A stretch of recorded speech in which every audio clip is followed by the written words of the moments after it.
So I'm at this meeting, right? And it's a group who are of ecumenical thinkers who are trying to move this group who's very old from ecumenical thinking. That means, where we have a bunch of different denominations, to interfaith, where it's not just Christian churches, but the Hindu, the Buddhist, we bring them all into the conversation. And man, it was a bunch of furrowed brow people in that meeting, and it was amazing because every week we started with like this reflection meditation, and it came my week to do it. And when it came time for me to do it, most people say bow your heads or close your eyes, and I said, all right, let's all look at each other. And then I told dirty jokes, and they were appalled. And I said, you know what, the work we're doing here is really heavy. So we need to keep our hearts light. Let's lighten up so that we might carry what is heavy. Because if we're heavy, it ain't going to work. So unfurrow your brow and get a little playful. Be sincere, but get over your seriousness. Over and over, this is a challenge I've had in ministry, because ministry is full of what I call furrowed brow people. They're very serious. They're furrowing their brow all the time. And I was always a goofy dude, kind of a screw up, I'll admit that, but also very playful, because that's part of my nature, to be playful. And when we think about playful in its definition, it's this carefreeness. It's this place where we're unscheduled. I was talking to my cohorts before the podcast, and I said my favorite ironic quote this week in my study was, if you look for reasons to be playful, you will find them, but you won't find playfulness. Playfulness is a way of letting go. It is a way of putting the sincerity of who we are over the seriousness of the situation, because the fact is, in the end, you can't really address the seriousness of the situation if you don't have the sincerity of your own sense of self. Playfulness has to do with, many times, unscheduled time, although in today's world we have to almost schedule unscheduled time to play. And it's also being open to being a fool. And I think that's the one thing that keeps a lot of adults from being playful. They don't want to be a fool. They don't want to be seen that way. And if we really look at it, though, playfulness for adults is very important. And this guy, Nick Wiggerall, is a guy I found. He had 7 benefits of being playful. And the one I love most is his number 1 was it can replace worry and anxiety with curiosity and passion. Think about that. It also it offers greater freedom and what's called optionality. In other words, your possibilities. If you're playful, you'll probably see more possibilities than if not. It also fosters better relationships. I think my wife and I, the best part of us is when we're playful. Whether it's in the garden, whether it's relaxing, whether it's having a drink or watching a Mariners or Seahawks game, all of those things are integral to it. It's also, playfulness offers stress relief and relaxation. For me, it's music. For Edie, it's watercolors right now, as well as learning new skills. It fosters creative thinking and smarter decision-making. And the one I like most is it expands and deepens our identity diversification. We talk a whole lot of who I am. How do we come, what a mystery that is even to say that. And yet, who you think you are when you're playful, that can expand and root itself in greater understandings of who you are. I'm not just a minister and a husband and a dad. You see what I'm saying? It begins to flesh out the finer nuances of your humanness. And we'll go into more of the stuff that you can do to become more playful. But I want to suggest, and I'm not just suggest, but I want to preach it from the highest mountain. Playfulness is integral to growing. and I've talked about growing is it's really in the deepest, in the final analysis, it's the only game in town. Because if you're not growing, all the other stuff doesn't really matter. So playfulness, our spiritual life, our professional life, our personal life, our relational life, it's integral to all of those. Now, I just laid out a whole bunch. Bob and Mary Ann, my cohorts. Bob's coming to us from Florida, Dr. Bob Hayes, and Mary Ann from down in the valley here at Spokane. So when I talk about playfulness in this context, and I want it to see that it is a contextual thing, that we reframe our life a little bit in the moment. Mary Ann, what do you have to say about this in response? Well, when I think about playfulness, I think you've touched on quite a few different aspects. And one of them is, I think that absolutely that when we play, we let our guard down and we can reveal who we are. And so once we let those walls down and we're less concerned with what others will think of us when we're playing, because we're just playing. And so we are able to be, I think, more honest, and that can be kind of scary. And you talked about how right now in our world we're scheduling playtime, and I think it's contradiction, because playtime is something that will emerge, and bringing that into all of our everyday activities is going to lighten us up. It's going to lighten everybody else up. And you're right. I think we take each other and ourselves too seriously. And so when we can let go and relax, that's the other part of it. Play will help us relax, which will then help us be healthier. So that's kind of where I go. We're revealing ourselves without our filters when we play. And, part of the agenda of this podcast is not just to have what I call free-range ideas, because the three of us are putting out, this is how far we've gotten, our best guess at the moment.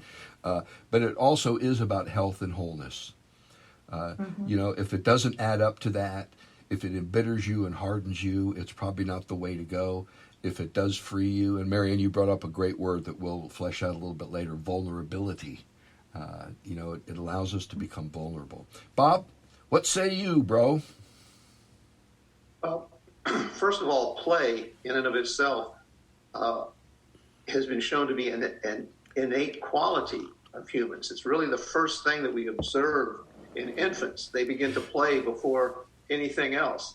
We also observe it in other members of the mammal in the animal kingdom. Other mammals play. You see it with Jane Goodall's work with the chimpanzees and the great apes, and you see puppies and kittens playing with each other. It's something that seems to be important to us as animals. So it's something that we can't really deny. But I want to also go back to a couple of the things that you were saying, Red Hawk.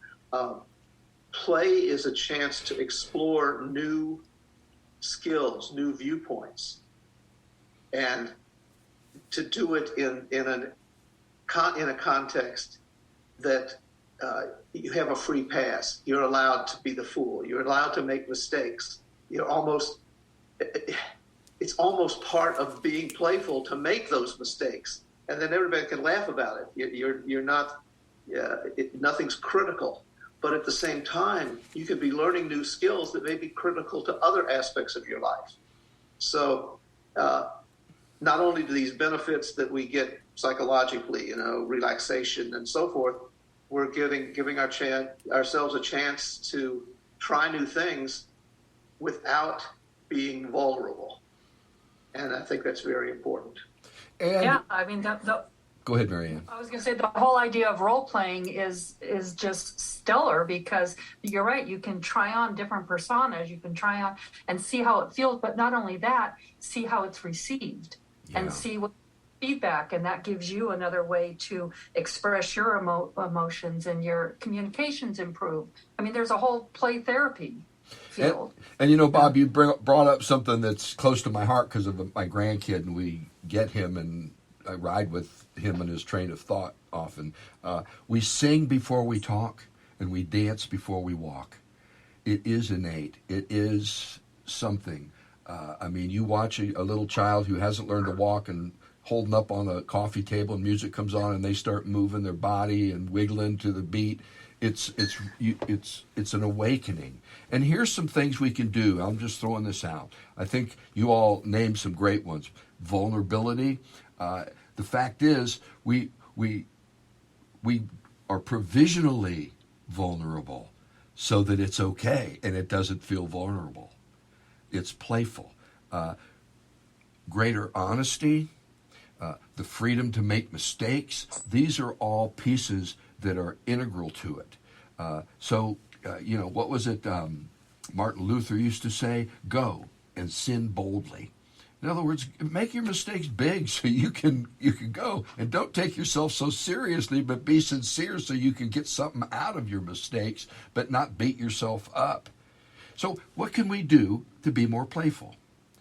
Now, my view is, they talk about a whole lot about unscheduled time as I did my study this week. But here's the thing.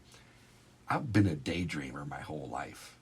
I didn't know I was being playful until later in my life. I thought I was just screwing up by not paying attention.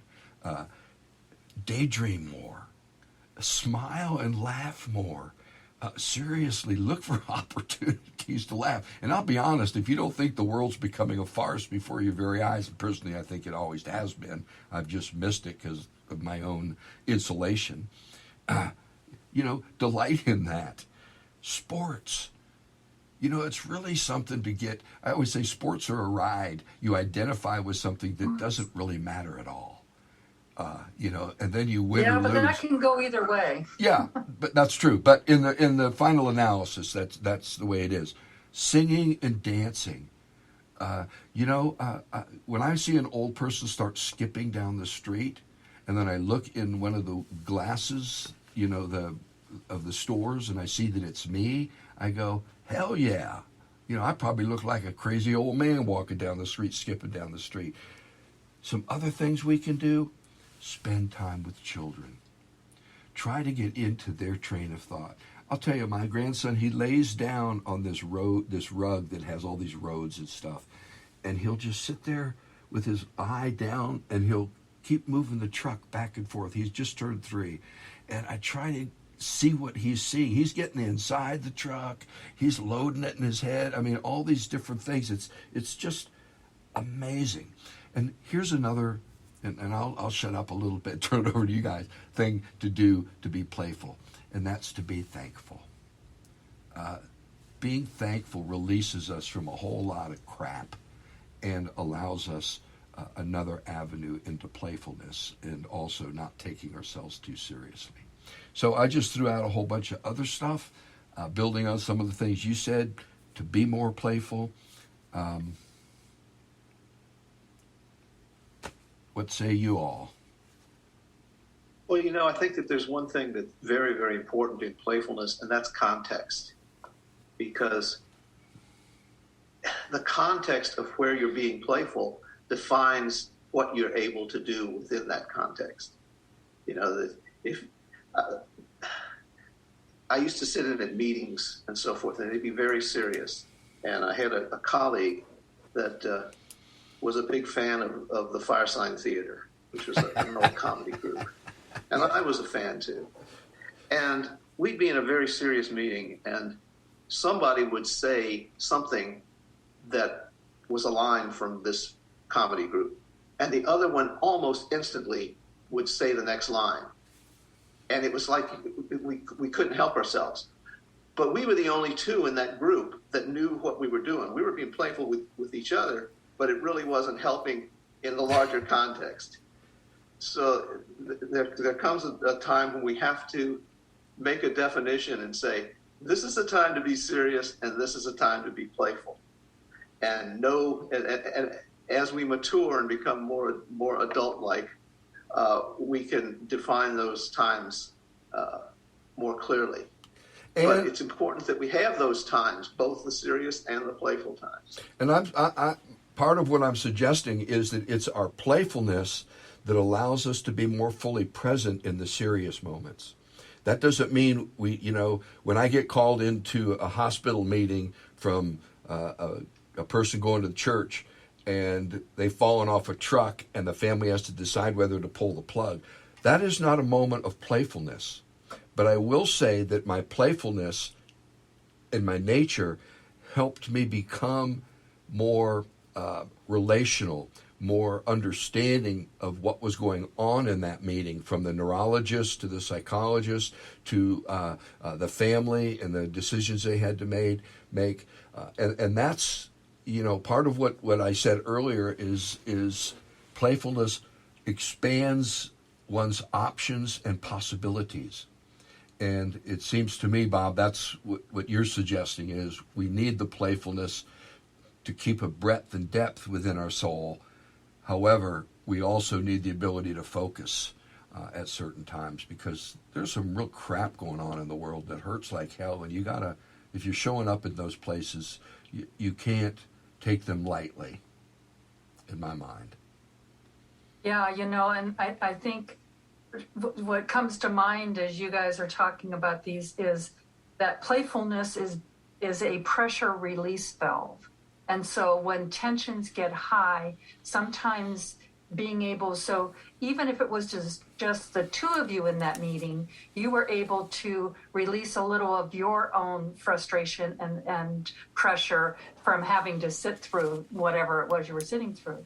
And I've spent many hours in hospital rooms, and I'll tell you, playfulness is crucial to be able to navigate that for long hours. And sometimes there's even like a dark sense of humor that emerges, where it's being utilized as a pressure release, and it is a way to kind of not dismiss the seriousness of what's happening, but be able to cope with the serious, to be able to express your emotions in a way that is not destructive and that is more beneficial to your being healthier. I mean, we talked earlier about, mental health. And I think that play, and again, I go to the idea of play therapy.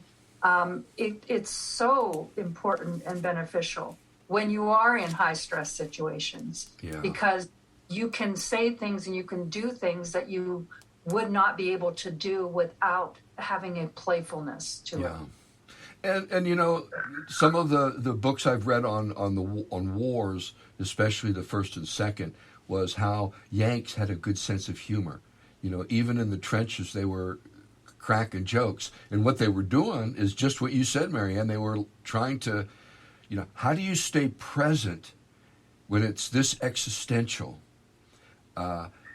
It's very easy to sometimes get caught up in the eddies of the seriousness of the moment, and that playfulness allows one to meet the moment. And that's an art, I think. I mean, there are some people who are so inappropriate that, it's like they wouldn't know the right moment if someone paid them for it. It's this place of discernment once again, and weaving one's playfulness. And I think, Bob, you said it at the beginning, it's an innate quality. It's there to be woven into everything. And it's the furrow brow people that drive me crazy. They come at... Go ahead, Marianne. Well, I'm sorry, but it's like, it is something to weave in, but when it's used as avoidance, that's where it gets to be a problem, I think, when you're trying to avoid something. And so somebody cracks a joke at an inappropriate moment that it's like they're just not wanting to deal with what's happening. Yeah. That's a whole nother aspect. I say it has to do with balance. Really, Bob? Balance? You? I love it. And the whole concept, though, about, and one of the things I said, the benefits, is it can replace worry and anxiety with curiosity and passion. And I think we're at that place in our conversation where we're talking about just that, where, I'll be honest, both of my kids were hospitalized and their life was on the line when they were young. Edie and I couldn't even look at each other. We had to sit at different ends of the waiting room when we were finding out if our kid was going to live or die. It was just absolutely insane. I could cry here just thinking about the moment. That was not a moment where any playfulness was anywhere close to my soul. It was all rawness. And so there's a piece inside me, however, and this is where I want us to see what good humor is, because humor is that which lightens the load in such a way that I started asking more questions about what was going on with my son, what was going on with my daughter. I started, and I said, now, am I just distracting myself? And my internal view was, yeah, but in a good way. I'm getting something out of it. I've got a yield here. And I learned about a Haemophilus flu and how it can cross the blood-brain barrier, and how they were actually coming up with a vaccine to prevent this using my son in the process. He was at Vanderbilt. My daughter, she had a verticulus, an appendix that wasn't supposed to be there. It was called Mickles. And it used to kill kids until my brother and some other friends I know, these things killed them. There's a place in us where we can, sublimation, where we can turn those fears, those worries, into a laser-like focus on solving a problem, on getting information to maybe you can't solve it, maybe it's not a solvable problem, but you can mediate it with knowledge. And so I'm suggesting playfulness can get you out of one circuit, which is the worry-anxiety circuit, and get you into the curiosity-passion circuit, where you actually want to know what's going on. And you're no longer just at the disposal of the doctors. When the doctor comes to talk to you, you actually have some stuff to say. How come? Because there's something in you that allowed you to let go. And that's a huge piece of playfulness, letting go. Letting go of your train of thought, letting go of the feeling you're feeling, letting go of all these things that you might turn and face something new and with different possibilities. I kind of went into that a little, into the weeds on that one, but I think that playfulness is that big and that intimate, and it is a gateway to sublimation, whether it's feelings or thinking. At least in my mind, it has been. These guys are really quiet today. I think I'm talking too much, or someone said, so a psychologist came to hear me preach one time in Nashville, and he said, Red Hawk, it's like people are coming with these little thimbles, and you got a freaking fire hose. And so I kind of just go off. I do not mean to.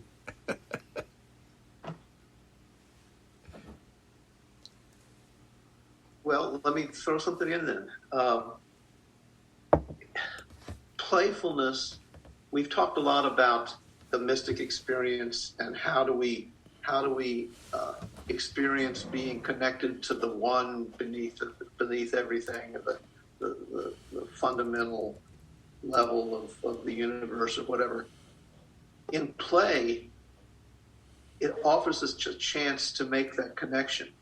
There's been many studies of what they call flow, which is, again, the balance between difficulty and skill.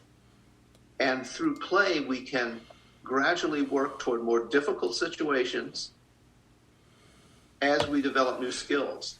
And during that process, we lose attachment. We lose our feeling, a sense of self. We become one with the process that we're engaged in.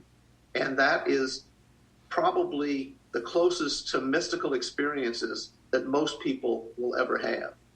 And it's only within that context of play that you have a chance to experience that. Yeah, and I think that there's structured and unstructured play. So I had the opportunity this weekend to watch kids at play at the beach, and they are burying themselves in the sand. So they're doing things for absolutely no reason at all, except just to have fun. They're picking up shells. They're doing all these things, and their parents and the adults around them are engaging in that as well. And so I think that the whole idea of play being it's not an intellectual pursuit unless it's structured. Then I think the quote that you said at the beginning is very applicable, because then it loses something once you bring the intellect into it. But when you can get into the flow, like you're talking about, Bob, and you just start to experience that just for the experience of it, and it's amazing, and it has a lot of benefits.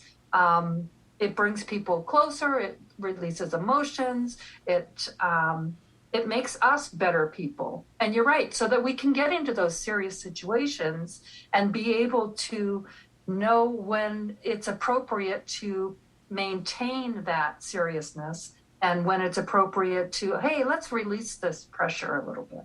Well, in reading, I read a lot of science books and how scientists do it. And there's the two pieces. One's I call free range curiosity, which is they just let their minds go, and wherever it goes, it's just free range. And then it's taking what they learn from that and focusing it and applying it in a very intentional way. So whether it's the benzene ring in Kekule's dream of the Ouroboros, which is a snake catching its own ass because they couldn't figure out how benzene and alcohols worked, and they realized it's a ring, and he got it from a daydream. It's over and over we see this back and forth between free-range curiosity and a focused intent of what comes from that. Now, we're coming to the end of our time. I do want to invite any of our listeners. I'll tell you, whoever's listening in Sydney, Australia, hey, write me. Come on, man. Tell me who you are. This is redhawkthedeepend@gmail.com. I'd love to hear from you. In Namibia, who's ever listening to us in Namibia, come on, man. You've cued my curiosity, and I'd love to have some human beings to go with. We just kind of know the general region people are listening in. So, again, come play with us. Say what? Come play with us. Yeah. redhawkthedeepend@gmail.com.